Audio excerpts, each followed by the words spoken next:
आहे। मोहित कंबोज यांच्या मुलीच्या वाढदिवसाला आदित्य ठाकरेंनी हजेरी लावलेली होती। कट्टर शत्रुत्व विसरून ठाकरे आणि कंबोज साथ आहेत का असा प्रश्न देखील आता विचारला जातोय। मग या सरकारवेळी ठाकरे आणि कंबोज यांच्यामधील वाद जे आहे ते टोकाला पोहोचलेले होते, तर कंबोज यांच्या मुलीशी आमचं काही वैर नाही असं अंधारेंनी म्हटलं। पण एक तर सुतावरून स्वर्ग गाठत आहोत।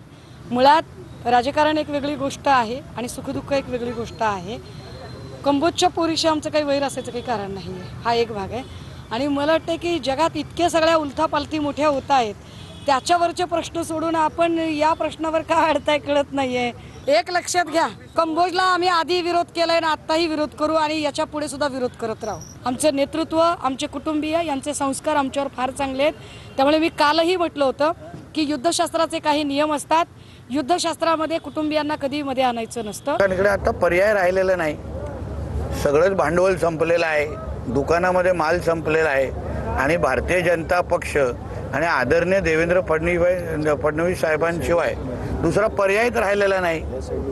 आम्ही नेहमी बोलायचो की आमचा बॉस हा सागर बंगल्यावर बसतो किंवा आता वर्षा बंगल्यावर आहे। आता हळूहळू देवेंद्र फडणवीस साहेब सगळ्यांचेच बॉस होणार आहेत आणि म्हणून ज्यांनी जेवढा लवकर जो मार्ग स्वीकारतील लवकर स्वीकारावा आणि आमचाही बॉस देवेंद्र फडणवीस आहे हे लवकर जाहीर करून टाक।